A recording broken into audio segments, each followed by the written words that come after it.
अस्सलाम वालेकुम and welcome to Kaam Kahani the podcast for the career curious. आज हमारे साथ मौजूद हैं बख्त मोहम्मद।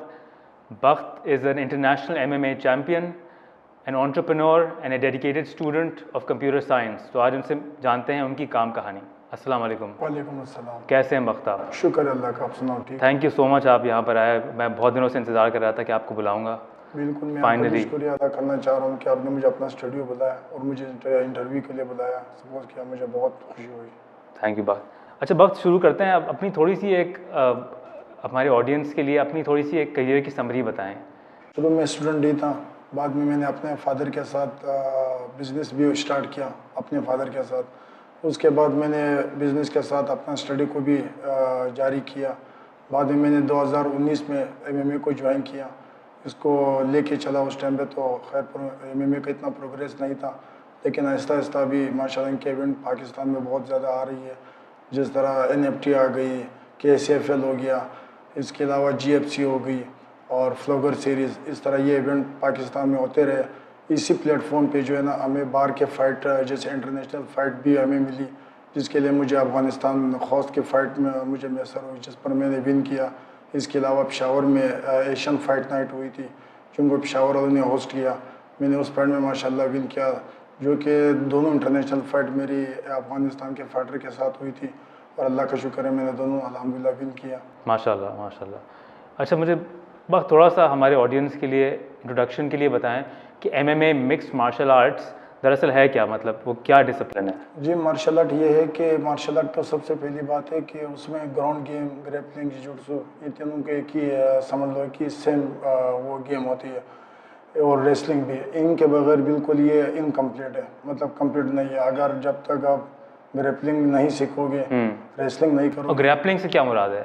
मुझे बताएं ग्रैपलिंग क्या होती है। मतलब बॉक्सिंग तो मुझे पता है, बॉक्सिंग में खड़े होकर आप पंचेस करते हैं। ग्रैपलिंग में क्या होता है एग्जैक्टली? जी बिल्कुल, बॉक्सिंग में आप सिर्फ पंच हिट कर सकते हो, ठीक है।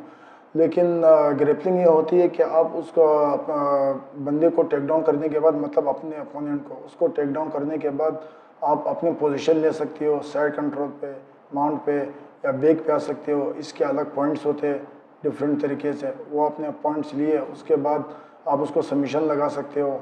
अगर MMA होगा तो आप पंच भी कर सकते हो, लेट के भी पंच कर सकते हो, मतलब माउंट पे आने के बाद उसके अलग पॉइंट्स मिलती है और नॉकआउट भी हो जाता है। तो ये इसके गेम है। और MMA बिल्कुल फ्री स्टाइल होता है? जी बिल्कुल फ्री स्टाइल होता है। इसमें कुछ फ़र्क भी है। प्रोफेशनल अलग होते हैं और एमेचर अलग। एमेचर में ये होता है कि आप नीज़ वगैरह और एल्बोज़ वगैरह इसमें अलाउ नहीं होते, और प्रोफेशनल में जो है ना, नीज़ और एल्बोज़ ये सब अलाउ होते हैं, और इसमें जो है ना शिन पैड नहीं पहनाए जाते हैं। तो आप जो करते हैं वो आप एमेचर तो नहीं करते, आप तो प्रोफेशनल करते हैं? जी बिल्कुल, मैंने जो 2 फाइट लड़ी इंटरनेशनल, वो दोनों प्रोफेशनल लड़ी है मैंने।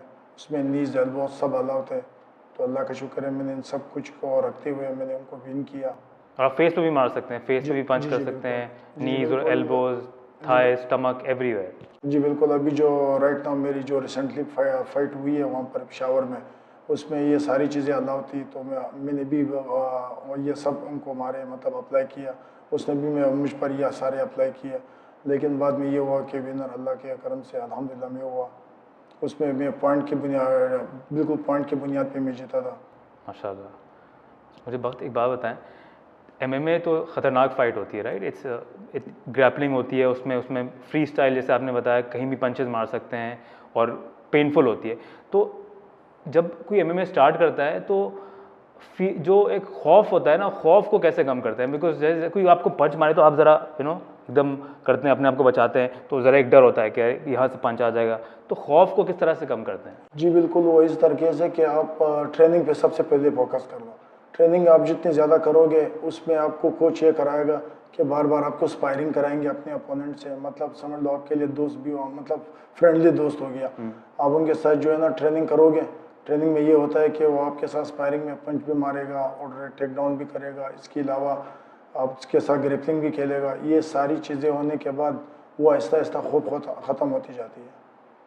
तो अब जब स्पारिंग करते हैं तो स्पारिंग में प्रैक्टिस हो जाती है पंचेस खाने की, तो फिर पंचेस से डर नहीं लगता है, सही जी है? बिल्कुल, मैंने शुरू में यही किया था। जब मैंने ज्वाइन किया था तो मुझे शुरू में किक बॉक्सिंग करनी पड़ी। फिर इसके बाद मैं लियारी गया, वहाँ पर मैंने बॉक्सिंग के लिए। वहाँ पर ऐसे लड़के थे, आर्मी के थे, वापडा के थे, नेशनल बैंक के थे, उनके साथ मैंने स्पायरिंग की। स्पायरिंग में मुझे ये ज़्यादा एडवांटेज हुआ कि मुझे वहाँ पर बिल्कुल जो खौफ था ये ख़त्म हो गया। उनके साथ मुझे बहुत कुछ सीखने को मिला, मुझे मेरे एक्सपीरियंस बढ़ा। फिर मैंने आकर दोबारा परफेक्शन आया, वहाँ पर मैंने इन लोगों के साथ किक बॉक्सिंग को दोबारा जो है तरजीह दी। किक बॉक्सिंग दोबारा ब्लॉकिंग वगैरह, किक्स वगैरह के काउंटर में कैसे करते हैं सारे किया।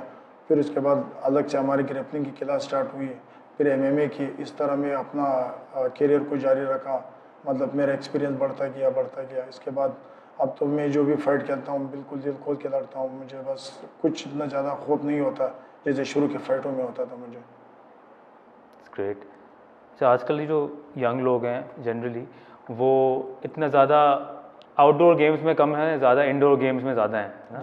और यहाँ पर ज़्यादा पहले होता था कि लोग गलियों में खेलते थे, लड़ाइयाँ भी होती थी, फड्डे भी होते थे, लेकिन अब वो कम हो गया खासा ना। तो अब जो आजकल के बच्चे हैं वो थोड़ा सा ज़रा प्रोटेक्टेड हैं ज़्यादा, है ना। तो कैसे हम अपने बच्चों को और यूथ को ज़रा करेज सिखा सकते हैं कि यार ज़रा अपने आप को डिफेंड कर सकें, उनके कॉन्फिडेंस हो कि उनको कोई नुकसान ना पहुंचा सके, तो कैसे कर सकते हैं? वो ये करना पड़ेगा कि एमएमए के तो दो रूल होते हैं। कुछ लोग आते हैं वो ये करते हैं सेल्फ डिफेंस के लिए आते हैं, और कुछ आते हैं वो एमएमए फाइटर बनना चाह रहे हैं, तो उसको फाइटर बनना है। और जो फाइटर बनते हैं वो तो ऑलरेडी अपने क्लब में स्पायरिंग कर करके, ट्रेनिंग कर करके, इसके अलावा फाइट लड़ के, तो उनको बिल्कुल बाहर के फाइटों में कोई इंटरेस्ट नहीं होता। जैसे स्ट्रीट फाइट हो गया, ठीक है, उनको इनमें लोग कोई इंटरेस्ट नहीं लेते, ना कोई बात इसमें हवाले से करते हैं। ठीक है। और बाकी ये जो सेल्फ डिफेंस के लिए लोग आते हैं ना, ताकि वो अपना डिफेंस कम से कम करे, वो लोग आके कुछ ट्रेनिंग करते हैं और इसी हवाले से अपने आप को जो है ना ट्रेन करते हैं। तो आपके जिम में इस तरह के लोग आते हैं जो सेल्फ डिफेंस के लिए आते हैं? जी बिल्कुल, सेल्फ डिफेंस के लिए भी आते हैं और फाइटर बनने के लिए भी आते हैं। तो जो सेल्फ डिफेंस के लिए आते हैं तो उनका क्या मकसद होता है, मतलब कि उनका ये मकसद होता है कि कम से कम कल या किसी के साथ हमारे कोई छोटे मोटा पंगा हो, या वो हमारे ऊपर कोई ज़्यादा हैवी हो, तो हम उनका कम से कम उनका मुकाबला कर सकें, उनके सामने झुक ना जाए। तो मिसाल के तौर पर जैसे आजकल पाकिस्तान में, कराची में ख़ास तौर से स्ट्रीट क्राइम बहुत बढ़ गया है। स्ट्रीट क्राइम है, मोबाइल छीनते हैं वगैरह वगैरह, कोई आपका पर्स छीन के चला जाता है। क्या उस सूरत में एमएमए, जो कोई अगर एमएमए से ट्रेंड हो, उसको मुज़ाहमत करनी चाहिए, उसको रिटेलिएट करना चाहिए?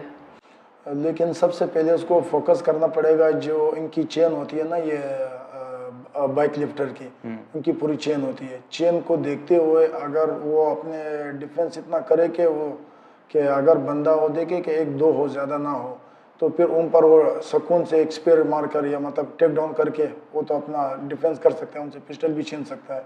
लेकिन अगर कुछ ज़्यादा हो तो पिस्टल ऐसी चीज़ है, वो गोली से तो कोई बच भी नहीं सकता। तो बेहतर यही है फिर मुज़ाहमत ना करें। तो बेहतर यही है ना, फिर आज जितनी आपने फाइटिंग सीखी हो, जितनी भी आप टफ हों और जितनी भी आपने फाइट्स की भी हो, बंदूक के सामने मतलब वो नहीं करना चाहिए, रिस्क नहीं लेना चाहिए। अगर एक दो तो क्या तो फिर यही है कि आप उसको टेक डाउन फौरन मारकर उसको अपना मतलब वो डिफेंस करें। लेकिन अगर उनके पास लड़के हो, दो तीन के पास पिस्टल हो, तो फिर मुज़ाहमत ना करें, बल्कि उनको अपना मुज़ाहमत बिल्कुल नहीं करना चाहिए, बल्कि अपना जान का ख्याल रखना चाहिए उनको। एब्सोल्युटली है ये तो।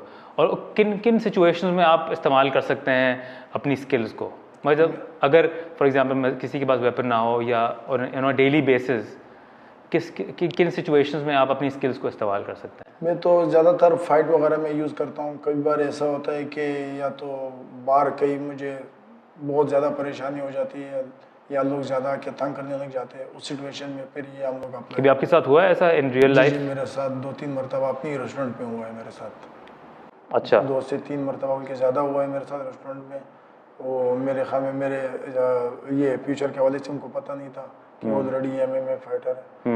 उन लोगों ने आके मुझे, एक बंदा था उसने मुझे धमकाया कि आप आ जाओ मेरे साथ, पंगा लो, मेरे साथ पड़ा कर लो। तो जैसे मुझे अपना एक छोटा भाई था, मंजूर नाम था उसका, मंजूर ने मुझे बाहर बुलाया कि आप आके उनको अपना वो दिखाओ जो आप कर रहे हो डेली।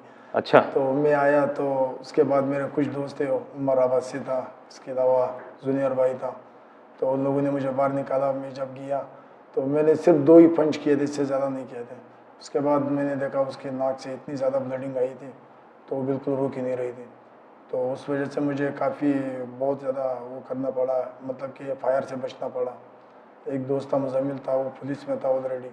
उसने मुझे आकर ये सारे मामला जो है ना सारा रफा दफा कराया और इस गेम से मुझे बाहर निकलवा दिया बिल्कुल। तो उसके बाद फिर मैंने जो है ना अपने आप पर काफ़ी वो किया था कि कंट्रोल किया था। कंट्रोल किया था कि ऐसा दोबारा ना हो ऐसा सीन, क्योंकि ये गेम जो हम कर रहे हैं डेली की बुनियाद पे हम कर रहे हैं और इसीलिए हम ट्रेन है, हमारी पंच जो होती है वो टारगेट पंच होती है। तो इसीलिए उसके बाद फिर मैंने ऐसे पंचों से जो है ना बिल्कुल अपने आप को कंट्रोल में लाया। तो जो आपने स्टार्ट किया था 2019 में, तो आपने क्या सोच के किया था कि मुझे सेल्फ डिफेंस के लिए करना है या मुझे फाइटर बनना है? नहीं, मैंने इसलिए किया था, मेरे रेस्टोरेंट में एक लड़का काम करता था। मैं खुद ऑलरेडी उस टाइम पे मेरे ख्याल में फर्स्ट या सेकंड ईयर में था, कंप्यूटर साइंस में यूनिवर्सिटी में था। तो एक लड़का मेरे से मिलने आया था, उसने कहा था कि मुझे आपके होटल पे जो है ना वेटिंग का जॉब करना है, वेटर बनना है मुझे। तो मैंने बोला ठीक है, मैंने इसको लगाया। कुछ 1 वीक के बाद उसने मुझसे ये पूछा कि यहाँ पर बॉक्सिंग क्लब कई करीब है। तो मैंने इसको कहा था कि यहाँ पर तो मैंने सुना है लियारी में, वैसे मुझे भी शौक़ है। आमिर खान को देखता हूँ, इंग्लैंड का जो पाकिस्तानी निषाद है। तो मैंने बोला मुझे भी शौक़ है, लेकिन वैसे यहाँ पर करीब नहीं है, लियारी मुझसे खुद दूर है। तो कुछ दिनों उस टाइम पे हम लोगों ने एक रेस्टोरेंट जो था ना हम लोग रेंट पे चला रहे थे वहाँ पर गुलशन इकबाल में, गुलशन चौरंगी के पास। तो 3 दिन के बाद वो एक किट करके जा रहे, वहाँ से आने के बाद मैंने उनसे पूछा आप कहाँ चले गए थे? उसने कहा था मैं वहाँ एक क्लब गया था। मैंने बोला कहाँ पर था? कह रहे पीछे था। अच्छा। मैंने बोला पीछे तो मैंने नहीं देखा, आप कहाँ से हो के आ रहे हो? कह रहे यहाँ पर हॉकी ग्राउंड है, सर सैयद अहमद खान यूनिवर्सिटी के बिल्कुल सामने हॉकी ग्राउंड। तो फिर अगले दिन मैं इनके साथ गया था, उस टाइम पे मैंने चेक किया था, 3G के नाम से था। अच्छा। तो सर शरियार भाई वहाँ पर ट्रेनिंग करवा रहा था, कोच सर शरियार। तो मैंने भी जाकर उनसे कहा था कि मैं भी एडमिशन लूँगा, तो उसने मेरे भी एडमिशन कराया। अच्छा। ये तो already all of Pakistan kick boxer रह चुका था, उसका नाम कामरान था। तो वो मुझे साथ लेकर गया, क्लब में एडमिशन दिलाया। फिर मैंने जो है ना इसको यहाँ से जो है ना अपना करियर जारी किया। उसके बाद वो लड़का 2 मंथ के बाद वो क्वेटा चला गया, उसके बाद वो नहीं आया। अच्छा। वो वहीं पे रहा। तो मैंने अपना यहाँ से अपना MMA जारी किया, बल्कि मुझे MMA का कुछ पता भी नहीं था। अच्छा। मैंने किक बॉक्सिंग मीट वहाँ पर अपना एडमिशन लिया था। लेकिन आहिस्ता सर शरियार ने मुझे इस बारे में बताया। वो तो करके चला गया, आपने जारी रखा? जी बिल्कुल, वो तो चला गया। मुझे सर शरियार ने गाइड किया कि ये MMA की एक क्लासेस होती है, इसमें ग्रेपलिंग, रेसलिंग और इसके अलावा बॉक्सिंग, किक बॉक्सिंग, ये सारी चीज़ें इसमें इन्वॉल्व है। कोई भी गेम हो, जितने भी होता है कुंडो वगैरह, ये सारे गेम जो है ना MMA में आती है। तो ये गेम हम करते हैं, ये गेम आप कर लो, आप बहुत इंजॉय करोगे। तो फिर मैंने जो है ना इस गेम को जारी किया ऐसा करके। लेकिन मुझे नहीं पता था कि मैं इतना इस लेवल पे पहुंचूंगा कि मैं इंटरनेशनल लड़ूंगा भी और जीतूंगा भी। नहीं माशाल्लाह। तो अल्लाह का बहुत शुक्र है मुझे। तो पहली फाइट में अफगानिस्तान में जो हुआ था, बिल्कुल हम 9 पाकिस्तानी गए थे पाकिस्तान से, हम लोग सिर्फ 2 ही फाइटर जीते थे, 7 फाइटर हार गए थे हमारे। मुझे इतनी खुशी हुई थी आपकी तस्वीर देखकर कि आपने इंटरनेशनल लेवल पर ये किया है। बिल्कुल, हमारे शुरू में 7 फाइटर थे जो कि हार गए थे। मुझे बहुत ज़्यादा दुख हुआ था। तो मेरा भी थोड़ा हौसला बैठ गया था कि तो हमारे 7 फाइटर हार गए और वहाँ के फाइटर अफगानिस्तान के, ईरान के, यहाँ के अलावा ताजिकिस्तान के भी फाइटर आए हुए थे। तो हौसला मेरा ऐसा हो गया था कि मैं भी हार जाऊँगा, वो तो बहुत अच्छी खेल रहे हैं माशाल्लाह से। लेकिन जब मैंने खेला तो ये सारे चीज़ों को बिल्कुल मैंने इग्नोर किया कि मैं हारूँगा। मैंने बिल्कुल दिल खोल के फाइट लड़ा। तो वो फाइट मैंने अल्लाह का शुक्र है पॉइंट की बुनियाद पर मैंने जीता। वही अफगानिस्तान के बंदे से, इब्राहिम मोहम्मदी नाम था उसका। फिर उसके बाद मैं आया पाकिस्तान, दोबारा मैंने यहाँ पर नेशनल फाइट खेला, विन किया मैंने अल्लाह के करम से। फिर उसके बाद मुझे पेशावर से फ़ाइट इन्वाइट हुई थी, कोयटा से। मैं वहाँ से कोयटा से डायरेक्ट कराची आया था, कराची से फिर डायरेक्ट पेशावर में चला गया था। तो वक्त मुझे एक बात बताएं, आपने शरियार भाई का जिक्र किया पहले भी, जो आपके कोच हैं और आप उनको बड़े हाईली रिगार्ड करते हैं। तो कोच का MMA फाइटिंग में और ट्रेनिंग में क्या रोल होता है एग्जैक्टली? जी बिल्कुल, रोल इनका ये होता है कि हमें ट्रेनिंग का बहुत सारी ट्रेनिंग होती है। जिस तरह टेक डाउन बहुत सारे डिफरेंट वो टेक डाउन होती है, रेसलिंग में भी बहुत सारे सबमिशन होते हैं। इसके अलावा पोजीशन लेने होते हैं। इसके अलावा बॉक्सिंग हो गया, किक बॉक्सिंग हो गया, इसमें अलावा ब्लॉकिंग वगैरह, ये सारा कोच का बहुत बड़ा रोल होता है इसमें। वो हमें सिखाते हैं आपको क्या क्या करना है, आपके अंदर क्या वीकनेस है, इस पे वो काम करवाते हैं। आपको पंचिंग में भी इतना टाइम देना है ताकि आपका स्टेमिना पे सबसे ज़्यादा काम हो जाए। आप वो देखते हैं कि आपने तकरीबन 4-5 लड़कों के साथ आपने जो है ना स्पायरिंग कर ली, अब आपका स्टेमिना इतना हमें नज़र आ रहा है। अब जो है ना स्टेमिना बढ़ाने के लिए थोड़ा सा आपको और मेहनत करना होगा, और मेहनत करने के लिए थोड़ा सा ट्रेनिंग बढ़ाना पड़ेगा। तो वो लोग 1 आवर और हमारे लिए रखते हैं कि आप 1 आवर और हमें नीड है, आप 1 घंटा और बढ़ा दो। फिर हम लोग 1 घंटा और बढ़ा देते हैं उस अच्छा। ट्रेनिंग के लिए।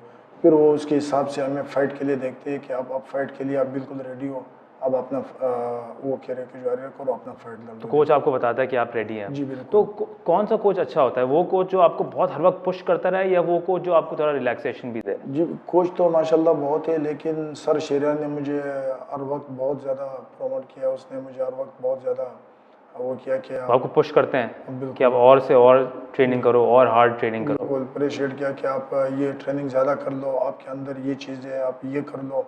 फिर इसके अलावा आप ट्रेनिंग पे इस टाइम पे आ जाओ, मैं आपको ताकि और भी चीज़ें सिखाऊं। ये सारी चीज़ें सीख सीख के बस उनको परफॉर्म करके बस मुझे उसको जो है ना आदत बनानी होती है। उसके बाद जो है ना मुझे इसको सब सारी फाइट में अप्लाई करनी होती है कि फाइट में आपको ये करना है, कॉर्नर के हिसाब से ये करना है। बस आपको वहाँ पर जो है ना पॉइंट्स पर ज़्यादा पॉइंट को ज़्यादा ख्याल रखना है, आपको जो है ना नीचे नहीं होना। अगर वो आपके ऊपर आ रहा है तो आपको जल्द से जल्द उसके ऊपर आना है। अगर वो आपके ऊपर होगा तो वो पॉइंट जल्दी उठा लेगा, उसका पंच भी आपको हिट करेगा, इसके अलावा वो पोजीशन भी आपसे लेगा। तो इससे बेहतर ये है कि आप बल जल्द से जल्द इसके ऊपर आओ, इसके ये सारी चीज़ों का ख्याल रखना जी पड़ता जी है। बिल्कुल, ये सारी चीज़ें वीकनेस वगैरह वो हमें बताते रहते हैं हाथ से हाथ। तो ये जब टेक्निक्स डिफरेंट सिखा रहे होते हैं, उनके अलग अलग नाम भी होते हैं, आई नो, तो वो याद कैसे रहती हैं? इतनी इतनी प्रैक्टिस करते रहते हैं, वो याद हो जाती हैं? ऐसा ही बिल्कुल, है? मैंने ट्रेनिंग जब शुरू की थी ना सर शेरियार से, शुरू में हम लोग त्रिजी में थे, फिर इनका अपना क्लब था परफेक्शन, फिर हम लोग यहाँ गए थे। बस रोज़ाना की ट्रेनिंग की बुनियाद पे वो हमें हाथ का मतलब जो भी ट्रेनिंग के दौरान हम लोग कुछ मिस्टेक करते थे, वो हमें मिस्टेक बताते थे कि आप ये गलती कर रहे हो, इस पे आप काम कर लो, ये कर लो।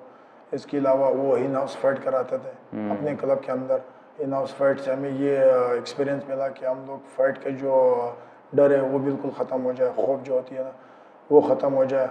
इसके अलावा हम लोग फाइट का एक्सपीरियंस हो, ये सारी चीज़ें उन लोगों ने पहले शुरू में हमें क्लब में ही करवाई परफॉर्म। उसके बाद जो है ना हमें बड़ी बड़ी फाइटों में हमारे नाम दिया, मेरा नाम दिया, इसके अलावा और भी लड़कों का नाम दिया, और वो माशाल्लाह अच्छा परफॉर्म किए लोगों ने परफेक्शन से। और आपकी ट्रेनिंग का स्केड्यूल क्या है? कितने दिन ट्रेनिंग करते हैं, कितने घंटे ट्रेनिंग करते हैं? जी मैं तो अब 1 वीक में 6 डेज़ करता हूँ। 6 डेज करते हैं जी जी ट्रेनिंग? 6 डेज़ करता हूँ, सिर्फ संडे को मैं छुट्टी लेता हूँ। इसके अलावा फिर मैं जाता हूँ सुबह तकरीबन रात को 8 बजे जाता हूँ और 11 बजे वहाँ से मैं फिर ऑफ करता हूँ। यानी कि 6 days a week, 3 hours? 3 hours मेरी ट्रेनिंग डेली होती है। ठीक है। और ये सारी इसमें कोई और कार्डियो भी शामिल होता है? जी जी बिल्कुल। एक्सरसाइज भी शामिल शुरू होती है? में थोड़ा सा रनिंग होती है, रनिंग के बाद कार्डियो ट्रेनिंग हो गया, कार्डियो ट्रेनिंग के बाद पुशअप, इसके अलावा स्क्वाट्स हो गया, स्क्वाट करने के बाद बर्फीज वगैरह हो गई। सारे एक्सरसाइज के बाद फिर हमें वो पंचिंग भी कराते हैं। फिर शेडो में हो गया, शेडो बॉक्सिंग, शेडो में किक्स वगैरह ये करवाते हैं। फिर पार्टनर के साथ जो है ना हमें ब्लॉकिंग वगैरह पे काम करते हैं, बॉक्सिंग वगैरह ये काम होने के बाद फिर हमें पार्टनर के साथ स्पायरिंग करना होता है। फिर स्पायरिंग के बाद वो हमें कुछ टेक्निकल चीज़ें कराती है कि ये टेक्निकल चीज़ें आपको करना होगा ताकि वो आप फाइट में परफॉर्म कर सको, और डेली की बुनियाद पर इसको जो है ना परफॉर्म करता रहो। सो वक्त अभी, जैसे मैंने इंट्रोडक्शन में बताया, आप एमएमए चैम्पियन भी हैं और इतनी ट्रेनिंग करते हैं माशाल्लाह, 3 घंटे रोज़, 6 डेज अ वीक, प्लस आपका एक रेस्टोरेंट भी है जो आप चलाते हैं। तो मुझे रेस्टोरेंट के बारे में ज़रा बताएं, आपकी क्या रिस्पॉन्सिबिलिटीज़ हैं रेस्टोरेंट के अंदर, और उसमें कितना टाइम देते हैं? जी बिल्कुल, हम लोग अपने जो रेस्टोरेंट है हमारी वो बिल्कुल हमारी जॉइंट बिल्कुल जॉइंट है, समझ लो हमारी पूरी फैमिली की है। ठीक है। तो उसमें हम लोग 4 भाई है, हम लोग 4 भाई ड्यूटीज़ देते हैं। मैं तो मॉर्निंग में देता हूँ, सुबह जाता हूँ नमाज़ पढ़ के, फजर के नमाज़ पढ़ के मैं ड्यूटी पे जाके अपना ड्यूटी देता हूँ तकरीबन 2 ढाई बजे तक। उसके बाद में मेरा छोटा भाई मंजूर आ जाता है, वो अपना ड्यूटी पे खड़ा हो जाता है, फिर मैं वहीं से फारिग होके यूनिवर्सिटी निकल जाता हूँ। यूनिवर्सिटी चला जाता हूँ, वहाँ से मैं अपना क्लास ऑफ करके घर आ जाता हूँ। घर से मैं फ्रेश होके फ़ौरन बस क्लब के लिए निकल जाता हूँ। फिर मैं अपना ट्रेनिंग वगैरह करके बस वहाँ से आके खाना खा के। तो रेस्टोरेंट जो है वो किस किस तरह का रेस्टोरेंट है? जी उसमें हमारे पास मुख्तलिफ प्रोडक्ट है, जैसे चाय हो गई है, इसके अलावा पराठे हमारे पास डिफरेंट है, जैसे कि आलू के पराठे हो गए, चिकन चीज़ कीमा वगैरह ये पराठे वगैरह हो गए, इसके अलावा कोल्ड ड्रिंक्स हो गए, इसके अलावा कुछ हमारे पास खाने पीने के अशियाज़ हैं, जैसे सालन रोटी, ये हो नाइस। गए हमारे पास। इसके अलावा फिंगर चिप्स हो गए, ये है हमारे। तो फुल सर्विस रेस्टोरेंट है जी वहाँ जी पर। बिल्कुल, सर्विस तो छोटी सी आपको और कोई से। कुकिंग आती है कुछ? जी जी हम लोग फूड पांडा पे भी डिलीवर कर रहे हैं ना, अच्छा, ऑनलाइन। आप खुद कुक करते हैं कभी? आपने कुछ, आपको आता है कुछ कुक करना? जी बिल्कुल, हम कंपनी हमें ऑर्डर करती है, हम लोग ऑर्डर प्रिपेयर करते हैं, तकरीबन 10 मिनट का हमें टाइम देती है। उसके बाद राइडर आता है, उनको हम ऑर्डर कर देते हैं, पिकअप कंप्लीट करने के बाद फिर वो अपने ऑर्डर डिलीवर करा देते हैं। फिर हमें मैसेज आता है कि आपका ऑर्डर डिलीवर हो गया, फिर वो तकरीबन 1 वीक का हिसाब होता है हमारे तो ऊपर। फजर से लेकर बेसिकली 2:30 बजे तक आप रेस्टोरेंट में होते हैं? जी जी और रेस्टोरेंट का नाम क्या है? रेस्टोरेंट का नाम है ताज होटल। ताज होटल। जी जी ओके, ताज रेस्टोरेंट। ताज रेस्टोरेंट। जी जी तो 2:30 बजे तक आप होते हैं अपने रेस्टोरेंट में, जी जी ठीक है, और उसके बाद फिर आप चले जाते हैं यूनिवर्सिटी। जी जी। यूनिवर्सिटी में एग्जैक्टली बताइएगा ऑडियंस को, आप क्या कर रहे हैं एग्जैक्टली किस? मैं सॉफ्टवेयर इंजीनियरिंग कर रहा हूँ, BSSC कर रहा हूँ मैं अभी। Okay. मेरे ये लास्ट सेमेस्टर है इंशाल्लाह। मेरे बकरीद के बाद इंशाल्लाह सेमेस्टर एंड हो जाएगा अल्लाह के करम से। तो वहाँ से मैं BSSC कर रहा हूँ। ओके, सो सॉफ्टवेयर इंजीनियरिंग है जी जी BSSC। बिल्कुल। तो क्या प्लान है ये इस डिग्री को करके, क्या करना है इसके बाद? मैं डिग्री कंप्लीट करके मेरी बलूचिस्तान से जो है ना IT के लिए अप्लाई करूँगा, गवर्नमेंट जॉब के लिए। ठीक है।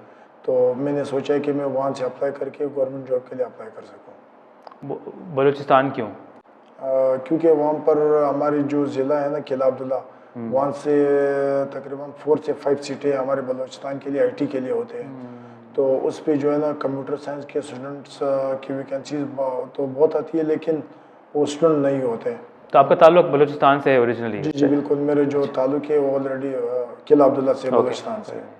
तो मैंने खुद सोचा है कि मैं जॉब के लिए अप्लाई वहाँ से करूँ, ताकि मुझे वहाँ से जो है ना क्या कोई कॉम्पिटिशन भी कम हो, तो वहाँ से मुझे अप्लाई करने को आसानी भी हो। So interesting. सो ये आपने प्लान कर लिया है पहले से जी जी। कि ये करना है और करियर पाथ आपने चूज। तो और MMA का क्या होगा फिर?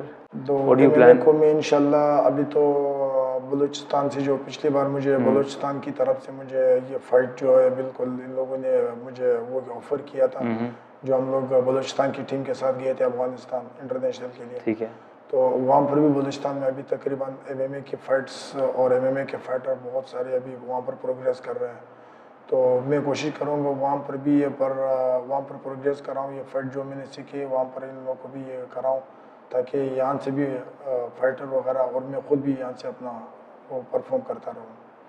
तो अगर कोई MMA फाइटर बनना चाहता है प्रोफेशनली, तो उसके अगर कोई MMA फाइटर हो, सिर्फ MMA फाइटर हुई हो, एथलीट है, स्पोर्ट्समैन है, तो उसके लिए फाइनेंशियल क्या रिवॉर्ड्स होते हैं इस करियर के अंदर? फाइनेंशियल ये होता है कि क्लब की फ़ीस हो गया, इसके अलावा ग्लव्स हो गए। अब तो नहीं, मेरा आप MMA फाइटर बन के फाइनेंशियली पैसे कमा सकते हैं, अपने आप को सपोर्ट कर सकते हैं? वो ये होता है कि अगर आपको स्पॉन्सरशिप मिल जाए, तो स्पॉन्सर जो है ना आपको ज़्यादा थोड़ा सा वो करेंगे, बेनिफिट्स वगैरह देंगे, वही आपके लिए फिर फाइनेंशियल बेहतर होगा। लेकिन इसके अलावा गवर्नमेंट या फेडरेशन वगैरह वो आपको बिल्कुल सपोर्ट नहीं करेंगे। तो पाकिस्तान में एटलीस्ट अगर आप MMA फाइटर हैं, MMA प्रोफेशनल हैं, तो आपको उसके साथ साथ कुछ और भी प्रोफेशन अपने साथ रखना होगा। जी जी ऐसा ही है ना, बिल्कुल। जिस तरह आप कर रहे हैं? जैसे बिजनेस हो गया, या आपके पास ये जो मैं डिग्री कर रहा हूँ ये हो गया, क्योंकि ये आपको फ्यूचर में काम आएंगे। और बाकी ये है स्पोर्ट्स से कहा था कि अगर वो प्रोफेशन आपने बना दिया तो सही है, लेकिन नहीं हो पाए तो जो आपके पास ऑलरेडी आप बिजनेस कर रहे हो या फिर वो अपना पढ़ाई कर रहे हो, मतलब जैसे कि डिग्री कर रहे हो, तो ये चीज़ें आपको ज़्यादा नीड है। वो आपको वो चीज़ों पर जो है ना आपको ज़्यादा से ज़्यादा फोकस रखना है। ये चीज़ स्पोर्ट्स है, मैंने खुद स्पोर्ट्स के लिए किया था कि मैं इसको ज़्यादा से ज़्यादा प्रमोट करूँ, और अल्लाह के करम से मैंने इतना किया, और भी कोशिश होगी कि मैं इसको और भी ज़्यादा लेके चलूँ इंटरनेशनल लेवल पे। और मुझे ज़रूरत भी है स्पॉन्सरशिप की। अगर मुझे स्पॉन्सरशिप मिली तो मुझे थाईलैंड में इंटरनेशनल फाइट का अभी अपॉर्चुनिटी मिलने वाली है, तो दुआ है कि मुझे वहाँ पर मिल जाए। और ईद के बाद अभी मुझे तकरीबन 1 से 1.5 मंथ के बाद मुल्तान में फ़ाइट आ रही है MMA की, लाहौर में आ रही है, तो वहाँ पर भी मुझे इंशाल्लाह खेलना है पाकिस्तान के अंदर ही।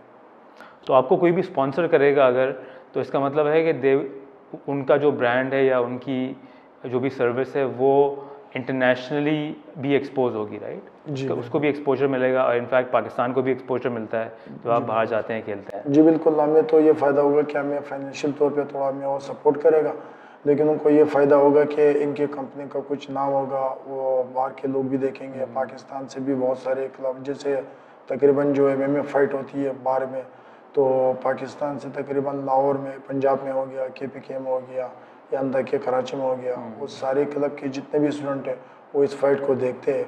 उनको देखते हुए इनके रिव्यूज़ और बढ़ेंगे, इनकी कंपनी का लोगो वगैरह, इनसे इनको भी बेनिफिट होगा। अच्छा वक्त, मुझे एक बात बताएं, यू आर ऑल्सो मैरिड, आप माशाल्लाह शादीशुदा भी हैं, तो इस स्केड्यूल को देखते हुए आप फैमिली को कैसे टाइम देते हैं? देते भी हैं या नहीं? जी बिल्कुल, फैमिलीज को भी मुझे टाइम देना होता है। आपको मैंने एक दिन बताया था कि मैं संडे को छुट्टी होता हूँ, तो फैमिली के साथ ही मेरा पूरा टाइम गुजर जाता है। ओके। इसके अलावा आम दिनों में मैं क्लब से आता हूँ, तकरीबन आजकल मैंने 10 साढ़े 10 तक टाइम रखा है। ठीक है। 10 साढ़े 10 तक मैं क्लब से आ जाता हूँ 11 बजे, फिर फैमिली के साथ रहता हूँ। फिर मॉर्निंग में तकरीबन मैंने अपनी जो नींद है, मतलब जो अपने स्लीपिंग की टाइमिंग है, वो मैंने बहुत कम रखी है। अच्छा। मैंने 4 से 5 आवर रखी है, इससे ऊपर मैंने नहीं रखी। इतना काफ़ी होता है क्या? बस मेरे लिए समझ लो कि मुझे अब आदत हो गई है, मतलब मेरी एक हैबिट बन गया। अब मैं बस इतना ही नींद कर लेता हूँ, इससे ऊपर मुझसे अब नहीं होता। अच्छा। जी बिल्कुल। So as an athlete diet का कितना रोल होता है आपकी फिटनेस के अंदर? जी बिल्कुल, ये डाइट का बहुत बड़ा रोल होता है कि आपको वेट जो है ना वो मेंटेन रखना होता है। आपको एक ही वेट में खेलना है, अच्छा खेलना है। उसमें ये होता है कि आप तली हुई चीज़ें ना खाओ, रोगन जैसी चीज़ें ये ना खाओ। इसके अलावा आप जो है ना अपना डाइट को यूँ रखो कि जैसे केले की जूस हो गया, दूध हो गया, इसके अलावा ड्राई फ्रूट का कुछ इस्तेमाल कर लो, या फिर फ्रूट वगैरह, सेब वगैरह, इनका यूज़ कर लो। लेकिन ये खाने पीने पे जो से रोटी हो गया, रोटी का आपको एक टाइम खानी है, रात को जो है खानी है, दिन में नहीं खानी है आपको। दिन में जो है ना आपको दही के साथ खानी है। अच्छा। इसलिए डाइट का भी थोड़ा सा तो ये रोल होता नहारी पाए वगैरह नहीं खाते? है। नहीं नहीं बिल्कुल, वो बिल्कुल भी अगर नहीं। आप महीने में एक बार यूज़ कर लो या फिर 2 वीक्स में एक बार यूज़ कर लो, तो इतने ज़्यादा फर्क नहीं पड़ता उससे। और इसको डेली 1 वीक में 2 से 1-2 मरतबा खाया तो इससे फ़र्क पड़ता है। फिर वेट बढ़ जाता है, फिर उसको कम करना मुश्किल होता है। फिर आपको ऊपर वेट पे खेलना होता है, उसको आपको थोड़ा सा एक्सपीरियंस, फिर ज़्यादा मतलब ट्रेनिंग थोड़ा सा आपको ज़्यादा करनी पड़ेगी फिर, ताकि उस पार्टनर के साथ आपका बराबर का कंपटीशन हो। अच्छा।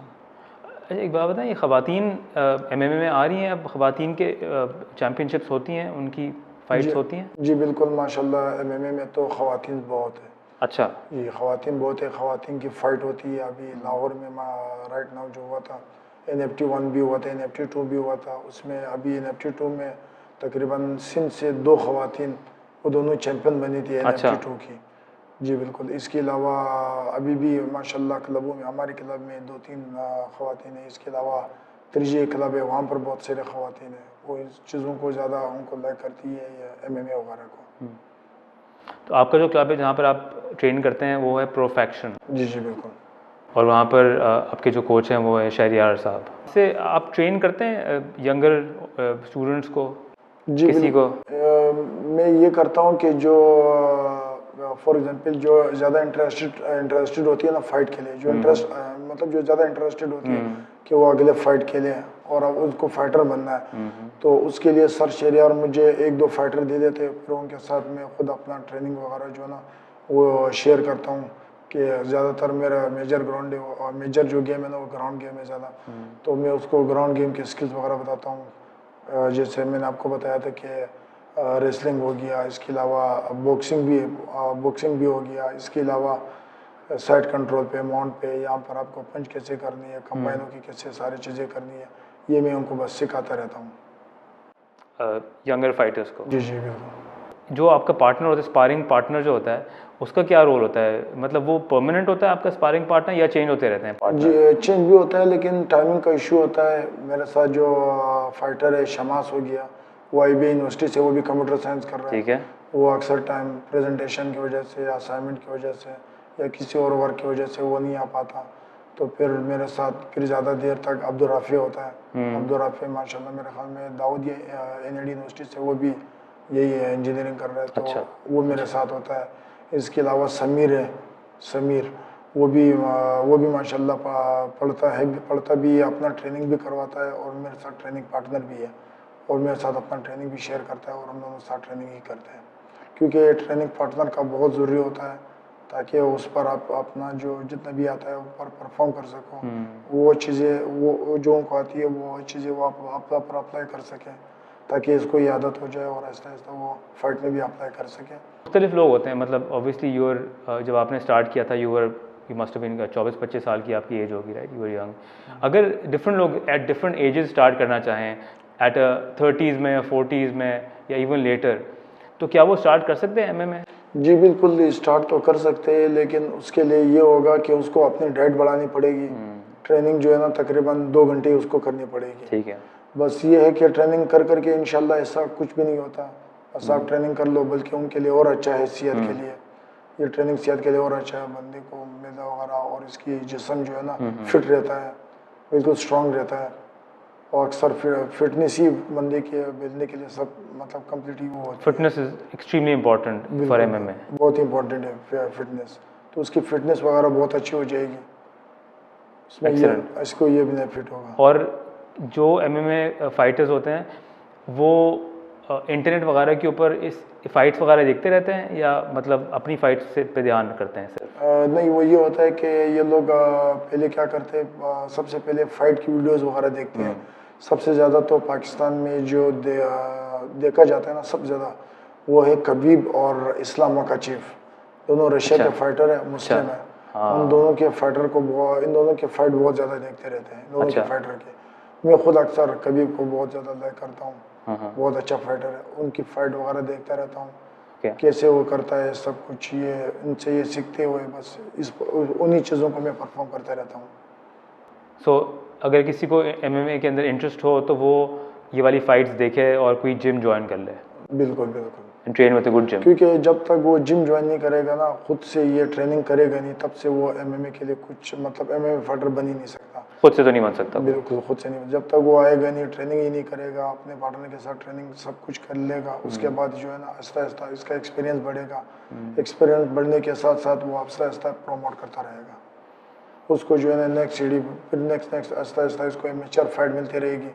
एमेचर फाइट में कोई इंजरी इतनी होती नहीं है, इंजरी तो बिल्कुल खैर होती नहीं है, बस वो आहिस्ता आहिस्ता उनको जो है ना एक्सपीरियंस बढ़ता जाएगा, फिर वो प्रोफेशनल पे आएगा और अपना प्रोफेशनल फाइट जो है ना फिर करेगा। आपको कभी इंजरी हुई है जो? मुझे हुई थी K7 में, मैंने एक फाइट किक बॉक्सिंग की खेली थी, मुझे नाक पे जो है ना किक्स पड़ी थी, तो मेरी ये जो नाक है ना बिल्कुल यहाँ पर लगी थी, मेरी ये हड्डी यहाँ पर बिल्कुल ये इस तरफ आ गई थी। ये फर्स्ट टाइम था मुझे जो लगी थी। उसके बाद फिर मुझे अल्लाह के बहुत करम से अफगानिस्तान फाइट में मुझे एक नी यहाँ पे लगी थी। अच्छा। उससे भी मुझे ब्लीडिंग हुई थी, लेकिन उसके बाद ठीक हो गया था। फिर मैंने जो है ना हिम्मत नहीं हारी, अपना हौसला को जो है ना उसको बढ़ाया और आहिस्ता आहिस्ता दोबारा और फाइट के लिए मैंने अपने आप को रेडी किया और अल्लाह का शुक्र है मैंने उस पर अल्हम्दुलिल्लाह विन भी किया।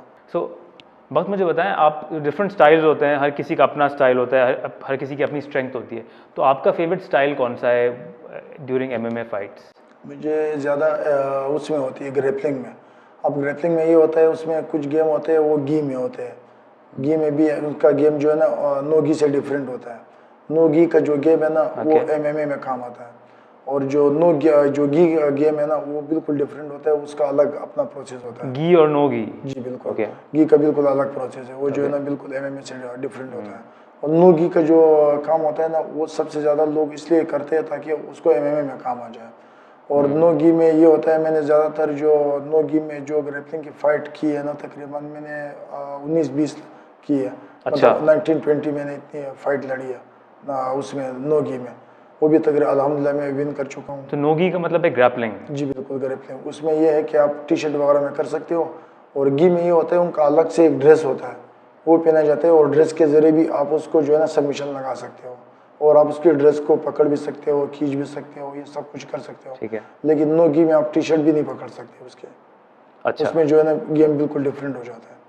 और ग्रैपलिंग के अंदर जो होता है, आप बता रहे थे कि उसके अंदर आप उसको ग्रैब कर सकते हो, टेक डाउन भी कर सकते हैं। बिल्कुल बिल्कुल, और नो गी में भी इस तरह ही होता है कि आप उसको टेक डाउन वगैरह सब कुछ कर सकते हो, लेकिन उसके बाद गी पकड़ कर उसको सबमिशन गी में भी कर सकते हो। इसके अलावा क्या अगर इसके हाथ वगैरह मतलब एल्बोज वगैरह आ गए इसके अलावा इसके लेग्स वगैरह उस पर भी आप अपना सबमिशन लगा सकते हो।